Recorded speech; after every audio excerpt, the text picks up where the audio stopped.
Bienvenue sur Easy and Natural. Dans la vidéo d'aujourd'hui, nous allons voir ce qu'est la sérotonine, pourquoi elle influence notre humeur, et comment elle fonctionne. Ainsi que d'autres facteurs qui peuvent influencer notre humeur. Vous en avez probablement entendu parler mais ne savez pas vraiment ce que c'est. La sérotonine est un neurotransmetteur et une hormone qui joue un rôle très important dans le cerveau. Il est difficile de se détendre dans un monde où les niveaux de stress et d'anxiété augmentent.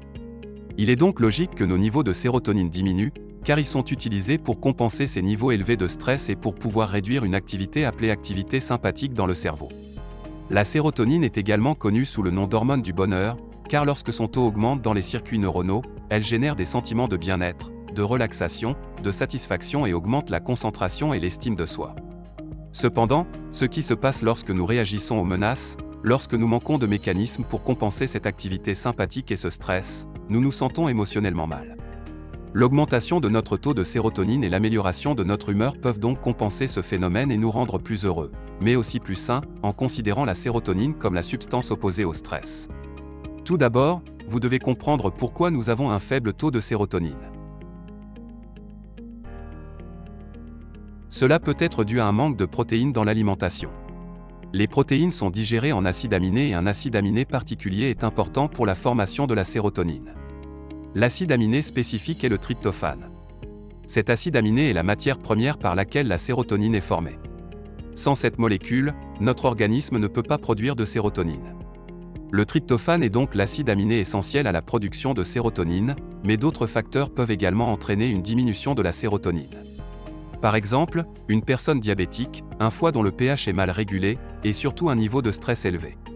Le stress est le pire ennemi de la sérotonine, car nous en consommons beaucoup plus que nous ne le devrions, alors que notre corps en a besoin. Mais ce n'est que la matière première, il faut aussi que notre corps produise réellement de la sérotonine, et c'est notre flore bactérienne qui produit la majeure partie de notre sérotonine. Notre flore bactérienne a, lorsqu'elle est en équilibre, plusieurs fonctions qui nous aident à améliorer notre humeur.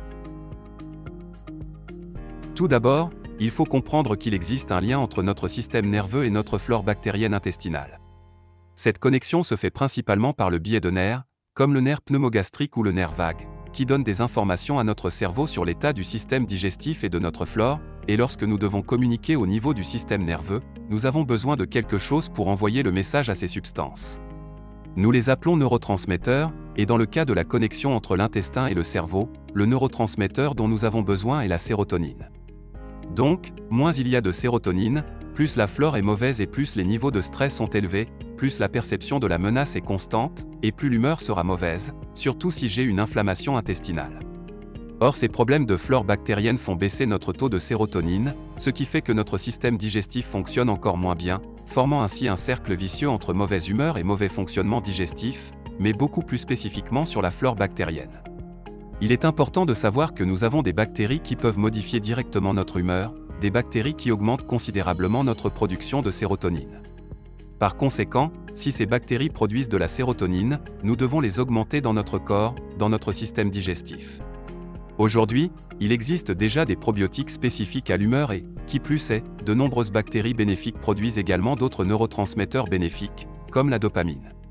Cette connexion est si importante pour vos symptômes émotionnels et votre humeur qu'il existe déjà des associations entre la dépression et un déséquilibre de la flore bactérienne, où il y a évidemment une plus grande croissance des bactéries nocives.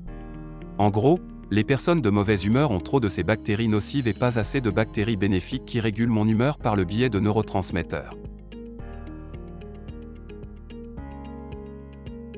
Pensez Y de cette façon, si notre flore bactérienne est équilibrée, elle va produire de meilleurs neurotransmetteurs, des substances que votre corps, en particulier votre cerveau, va utiliser pour être de meilleure humeur, améliorer la qualité de votre sommeil, améliorer votre capacité d'attention, votre capacité d'étude et votre mémoire, parce que vous augmentez votre production d'acétylcholine.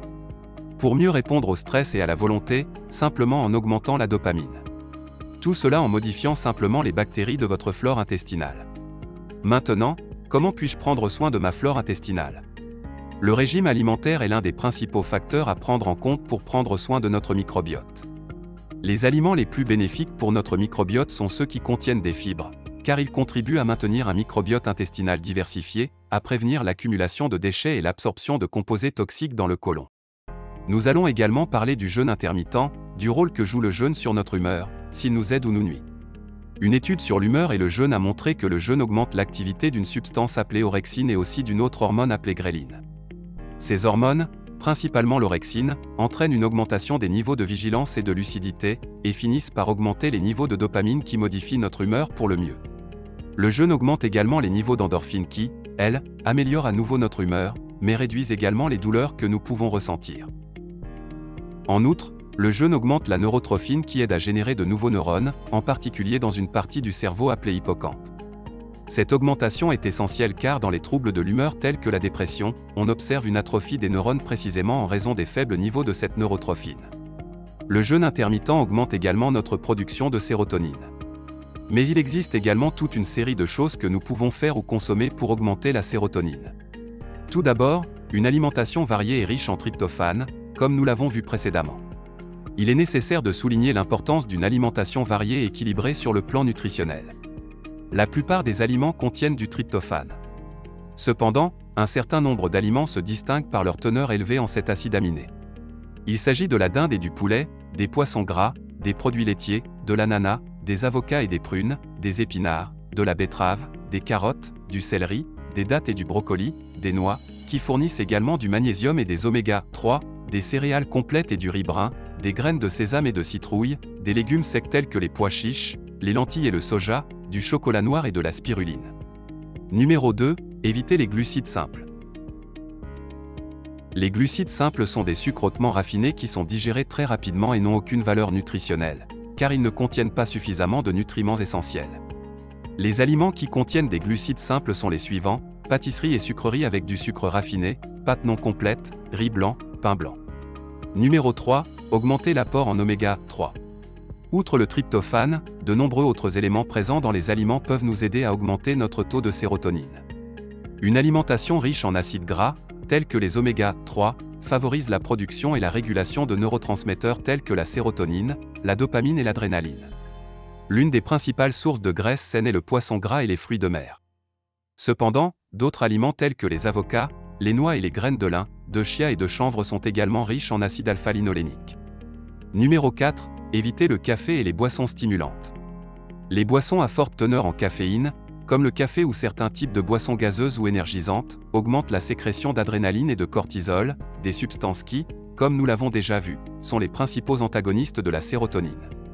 En outre, ces boissons se caractérisent également par leur forte teneur en sucre, ce qui en fait des aliments extrêmement excitants et à très faible valeur nutritionnelle. Numéro 5. Faites de l'exercice physique. Il est bien connu que l'exercice physique facilite le métabolisme de la sérotonine et augmente donc les niveaux de sérotonine. C'est pourquoi une activité physique régulière peut nous aider à maintenir notre taux de sérotonine à un niveau élevé, car elle augmente également notre taux de tryptophane. Numéro 6. Cherchez des endroits avec du soleil et beaucoup de lumière. La vitamine D est un autre composé qui exerce un effet puissant sur la production de sérotonine. Outre l'alimentation, la vitamine D est augmentée par l'exposition au soleil. Les rayons du soleil sont une source importante de vitamine D, car celle-ci est synthétisée dans la peau à partir des rayons du soleil. Ainsi, travailler dans des espaces bien éclairés, faire de l'exercice en plein air ou se promener dans la nature seront des alliés parfaits pour se sentir bien et stable sur le plan émotionnel. Numéro 7. Dormir suffisamment. Le manque de sommeil est un autre des principaux ennemis dans notre lutte contre le stress et la fatigue. Pendant que nous dormons, notre corps rétablit nos niveaux de sérotonine. Un repos adéquat sera donc également fondamental pour maintenir notre santé mentale intacte. Comme nous l'avons vu dans cette vidéo, la sérotonine est un neurotransmetteur étroitement lié au contrôle des émotions et de l'humeur, bien qu'elle ait également d'autres fonctions. Elle régule l'appétit en provoquant la sensation de satiété, contrôle la température corporelle, régule l'appétit sexuel, contrôle l'activité motrice, la perception et les fonctions cognitives, avec d'autres neurotransmetteurs comme la dopamine et la noradrénaline, et participe aux mécanismes qui régissent l'anxiété et la peur. Il régule la sécrétion de certaines hormones, comme la mélatonine, une protéine dont les nombreuses fonctions incluent la régulation des rythmes circadiens et du sommeil, joue un rôle important dans la formation et le maintien de la structure osseuse, participe au fonctionnement du système vasculaire et induit la division cellulaire.